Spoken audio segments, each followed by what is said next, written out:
বাংলাদেশের আপডেট সংবাদে আপনাদেরকে স্বাগত। শুরুতেই সংবাদ শিরোনাম। শুরুতেই জানিয়ে দেব একটি গুরুত্বপূর্ণ ভয়ঙ্কর সংবাদ। এবার বৈষম্যবিরোধী ছাত্র আন্দোলনের সঙ্গে ডক্টর ইউনূসের দ্বন্দ্ব প্রকাশ্যে চলে এলো। খুলে গেল মুখোশ, ঘরের লোকের চোখেই তিনি সুবিধাবাদী ইউনূস। এই জন্য শুরু হয়েছে এক সার্কাস খেলা, যা উপভোগ করছে আওয়ামী লীগ। সুযোগ পেলেই ইউনূসকে হটিয়ে হাসিনার প্রত্যাবর্তন। থাকছে বিস্তারিত প্রতিবেদনে। এরপর জানিয়ে দেব বাংলাদেশে ক্ষমতা বৃদ্ধি করতে শেখ হাসিনাকে নিয়ে নতুন পরিকল্পনা দিল্লির। থাকছে বিস্তারিত প্রতিবেদনে। জানাবো বাংলাদেশের জনগণ চাইলে পুনরায় শেখ হাসিনা প্রধানমন্ত্রী হবেন, জানালেন ডোনাল্ড ট্রাম্প। থাকছে বিস্তারিত প্রতিবেদনে। জানাবো আওয়ামী লীগের দোসর একা দিয়ে মব তৈরি করে সাবেক বিএনপি নেতাকে বিবস্ত করে মারধর। থাকছে বিস্তারিত প্রতিবেদনে। সবশেষে জানিয়ে দেব মোহাম্মদ ইউনূস ও বাংলাদেশের সেনাপ্রধানকে হত্যার ষড়যন্ত্র, পিছনে হাসিনার দলের লোক। তোলপাড় বাংলাদেশ, বেরিয়ে এল নতুন এক চাঞ্চল্যকর তথ্য। থাকছে বিস্তারিত প্রতিবেদনে। এতক্ষণ শুনছিলেন সংবাদ শিরোনাম, এবারে বিস্তারিত। বাংলাদেশের যে অভ্যুত্থানকারীরা তাকে আদর করে প্রধান উপদেষ্টা পদে বসিয়েছেন, সেই ছাত্র নেতৃত্বের আপত্তি ক্ষোভের মুখে ডক্টর ইউনূস ৮ আগস্ট নতুন বাংলাদেশ দিবস পালনের সিদ্ধান্ত থেকে সরে এলেন। ওই দিন কোনো সরকারি অনুষ্ঠান থাকছে না। গত বছর ওই দিনে শপথ গ্রহণ করেছিলেন তার সরকার। দিনটি ঘটা করে পালন করা হবে বলে গত সপ্তাহের নির্দেশিকা জারি করেছিল বাংলাদেশ সরকার। ওই ঘোষণার পর ছাত্র নেতৃত্বের একাংশ তাকে সুবিধাবাদী ইউনূস পর্যন্ত বলেছে। রবিবার অন্তর্বর্তী সরকারের উপদেষ্টা মণ্ডলের বৈঠকে সিদ্ধান্ত হয় ৮ আগস্ট কোনো বিশেষ দিন হিসাবে পালিত হবে না দেশে। বিবাদের সূত্রপাত ৮ আগস্টকে নতুন বাংলাদেশ হিসাবে ঘোষণার সিদ্ধান্ত। গত বছর ওই দিন বাংলাদেশের প্রধান উপদেষ্টা হিসাবে শপথ গ্রহণ করেছিলেন ডক্টর মোহাম্মদ ইউনূস। সেই সিদ্ধান্তেই তেলে বেগুনের জ্বলে ওঠে অভ্যুত্থানের নেতৃত্বদানকারী ছাত্ররা। তাদের কথায় নতুন বাংলাদেশের জন্ম হয়েছে ৫ আগস্ট, যেদিন গণ অভ্যুত্থান সম্পন্ন হয়। রবিবারের বৈঠকে সিদ্ধান্ত হয়েছে ৫ আগস্ট গণ অভ্যুত্থান দিবস পালিত হবে। ১৬ জুলাই পালিত হবে জুলাই শহীদ দিবস। আগে ঠিক হয়েছিল ১৬ জুলাই আবু সাইদ দিবস হিসাবে পালন করা হবে। বৈষম্যবিরোধী ছাত্র আন্দোলনের বেশিরভাগ নেতা বর্তমানে নতুন দল জাতীয় নাগরিক পার্টির শীর্ষ স্তরে আছেন। ওই দলের দক্ষিণাঞ্চলের মুখ্য সংগঠক হাসনাত আবদুল্লাহ ইউনূস সরকারের আগে সিদ্ধান্ত নিয়ে ফেসবুকে লিখেছিলেন, ৫ আগস্টের সাধারণ ছাত্র জনতার অর্জনকে সরকারের কুক্ষিগত করার চেষ্টা মেনে নেওয়া হবে না। ওই দলের উত্তরাঞ্চলের মুখ্য সংগঠক হলেন সার্জিস আলম। তিনি ফেসবুকে লেখেন, ৮ আগস্ট দ্বিতীয় স্বাধীনতা শুরু হয়নি, দ্বিতীয় স্বাধীনতা নষ্টের, ছাড় দেওয়ার এবং বিপ্লব বেহাতের কর্মযজ্ঞ শুরু হয়েছে। আরও লিখেছেন, ৫ আগস্ট জুলাই গণ অভ্যুত্থান দিবস এবং দ্বিতীয় স্বাধীনতা দিবস। সরকারের বন্ধু জামায়াত ইসলামের আমির শফিকুর রহমানও বলেন, ৫ আগস্ট নতুন বাংলাদেশ দিবস হিসাবে পালন করা উচিত। ছাত্র নেতৃত্ব এবং সরকারের ঘনিষ্ঠ মহল থেকে আপত্তি ওঠায় দিবস সংক্রান্ত সিদ্ধান্ত পুনর্বিবেচনা করার সিদ্ধান্ত নেয় বাংলাদেশ সরকার। সরকারের উপদেষ্টা আসিফ মাহমুদ সজীব ভুঁইয়া জানিয়েছিলেন, নতুন সিদ্ধান্ত জানানো হবে। গত বুধবার রাতে সরকারের তরফের নির্দেশিকা জারি করে বলা হয়, ৫ আগস্ট জুলাই বিপ্লব দিবস, ৮ আগস্ট ইউনূস সরকারের শপথের দিনটি নতুন বাংলাদেশ দিবস হিসাবে পালন করা হবে। ১৬ জুলাইকে ঘোষণা করা হয় আবু সাইদ দিবস হিসাবে। গত বছর ওই দিনে পুলিশের সঙ্গে সংঘর্ষ চলাকালে ওই যুবক বুক পেতে দাঁড়ান, গুলিবিদ্ধ হয়ে মারা যান তিনি। যদিও পুলিশ নাকি অন্য কারো গুলিতে নিহত হন রংপুরের ওই ছাত্র, তা নিয়ে বিতর্ক আছে। বাংলাদেশে ক্ষমতা বৃদ্ধি করতে শেখ হাসিনাকে নিয়ে নতুন পরিকল্পনা দিল্লির।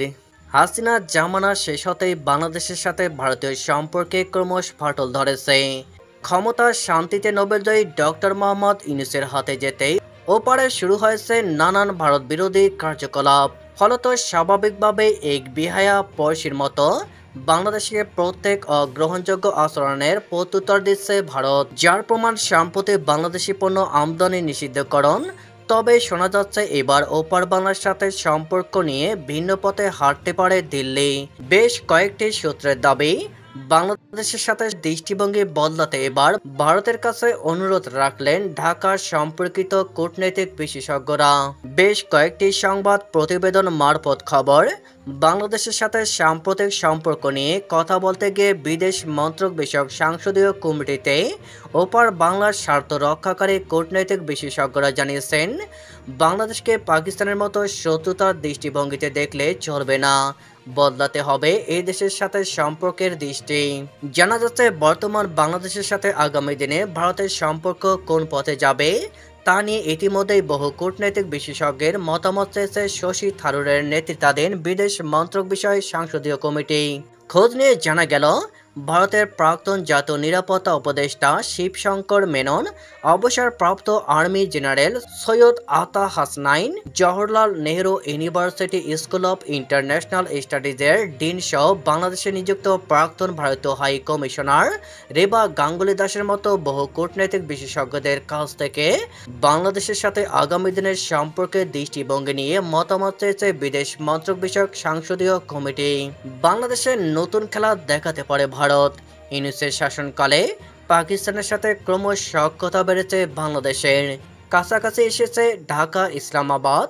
শুধু তাই নয়, ভারত বিরোধী অন্যতম পরাশক্তি চীনের সাথেও সুসম্পর্ক তৈরি হয়ে গিয়েছে ওপার বাংলার। বিগত মাসগুলিতে বাংলাদেশের বাজারে বিপুল অর্থ বিনিয়োগ করেছে চীন, বলা চলে চীনা পণ্যে ঠাসা বাংলাদেশের বাজার। এদিকে পাকিস্তানের কুমতলবে পড়ে ভারতের বিরুদ্ধে একের পর এক অনৈতিক কার্যকলাপ চালিয়ে যাচ্ছে ইউনূসের বাংলাদেশ।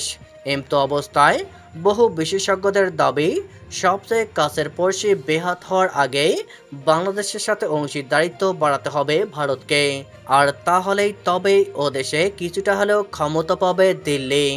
আদতে বাংলাদেশের অন্তর্বর্তী সরকারও মুখে মুখে তেমনটাই চায়, তবে মনে যে পাকিস্তানের ঢালা বিষ, সে কথা বলার অপেক্ষা রাখে না। বাংলাদেশের জনগণ চাইলে পুনরায় শেখ হাসিনার প্রধানমন্ত্রী হবেন, জানালেন ডোনাল্ড ট্রাম্প। সম্প্রতি মার্কিন প্রেসিডেন্ট ডোনাল্ড ট্রাম্পের মন্তব্য দাবিতে যদি বাংলাদেশের জনগণ আওয়ামী লীগকে পুনরায় চায়, তবে বাংলাদেশ পরবর্তী প্রাইম মিনিস্টার হাসিনা হবে। শীর্ষক শিরোনাম বাংলাদেশ টেলিভিশনের বিটিভি লেগো সংবলিত একটি ফটোকার্ড সামাজিক যোগাযোগ মাধ্যমে প্রচার করা হচ্ছে। রিমার স্ক্যানার টিমের অনুসন্ধানে জানা যায়, যদি বাংলাদেশের জনগণ আওয়ামী লীগকে পুনরায় চায়, তবে বাংলাদেশ পরবর্তী প্রাইম মিনিস্টার হবেন শেখ হাসিনা। শিরোনামে বিটিভি কোনো ফটোকার্ড বা সংবাদ প্রকাশ করেনি এবং ট্রাম্পও এমন কোনো মন্তব্য করেনি, এবং ডিজিটাল প্রযুক্তির সহায়তায় সম্পাদনার মাধ্যমে বিটিভির ডিজাইন নকল করে ভুয়া দাবিটি প্রচার করা হচ্ছে। এদিকে আওয়ামী লীগের দোসর এক হাতে মব তৈরি করে সাবেক বিএনপি নেতাকে বিবস্ত্র করে মারধর। নারায়ণগঞ্জের বন্দরে বিদ্যুৎ কেন্দ্রের ঠিকাদারি কাজ নিয়ে বিএনপির দুই পক্ষের বিরোধের জেরে আওয়ামী লীগের দোসর এক হাতে মব তৈরি করে মহানগর বিএনপির সাবেক এক সহসভাপতিকে বিবস্ত্র করে মারধরের ঘটনা ঘটেছে। রবিবার 29 জুন দুপুরে বন্দর উপজেলার হরিপুর এলাকায় এই ঘটনা ঘটে। এই ঘটনার একটি ভিডিও সামাজিক যোগাযোগ মাধ্যম ফেসবুকে ছড়িয়ে পড়েছে। ভুক্তভোগী ব্যক্তি বন্দর উপজেলার সাবেক চেয়ারম্যান, তাকে উদ্ধার করে প্রাথমিক চিকিৎসা দিয়ে শহরের বিবি রোডে অবস্থিত একটি হাসপাতালে ভর্তি করা হয়। মোহাম্মদ ইউনূস ও বাংলাদেশের সেনাপ্রধানকে হত্যার ষড়যন্ত্র, পিছনে হাসিনার দলের লোক, তোলপাড় বাংলাদেশ, বেরিয়ে এলো নতুন এক চাঞ্চল্যকর তথ্য। বাংলাদেশে এক আওয়ামী লীগ সদস্যদের কৃতিতে ছড়িয়েছে চাঞ্চল্য। ওই আওয়ামী লীগ নেতা এক সোশ্যাল মিডিয়া পোস্টে রক্তমাখা ছড়ি উঁচিয়ে বাংলাদেশের পদাধিকার বলের দিক থেকে তারও 3 ব্যক্তিকে খুনের হুমকি দিয়েছেন রয়েছেন এমনই অভিযোগ। সামাজিক যোগাযোগ মাধ্যম ফেসবুকে রক্তমাখা ছড়ি দেখিয়ে অন্তর্বর্তী সরকারের প্রধান উপদেষ্টা মোহাম্মদ ইউনূস, প্রধান বিচারপতি ও সেনাপ্রধান জেনারেল ওয়াকারুজ্জামানকে হত্যার হুমকি দেওয়া হয়েছে। এই ঘটনায় অভিযুক্ত মোহাম্মদ আলমগীর নামে আওয়ামী লীগের এক কর্মীকে চট্টগ্রামের ফটিকছড়ি থেকে গ্রেপ্তার করেছে পুলিশ। শনিবার তাকে আদালতে তোলা হলে তাকে জেল হেফাজতে পাঠানো হয়েছে। শুক্রবার রাতে উপজেলা সদর থেকে তাকে গ্রেপ্তার করা হয়। সামাজিক যোগাযোগ মাধ্যমে ছড়িয়ে পড়া একটি ভিডিওতে দেখা যায়, আলমগীর রক্তমাখা একটি ছড়ি নিয়ে বাংলাদেশের প্রধান উপদেষ্টা, প্রধান বিচারপতি ও সেনা প্রধানকে হত্যার হুমকি দিচ্ছেন। ভিডিওতে অশ্লীল ভাষায় গালাগাল করতে দেখা যায় তাকে। দ্রুত ভিডিওটি ভাইরাল হলে পুলিশ তাকে গ্রেফতার করে।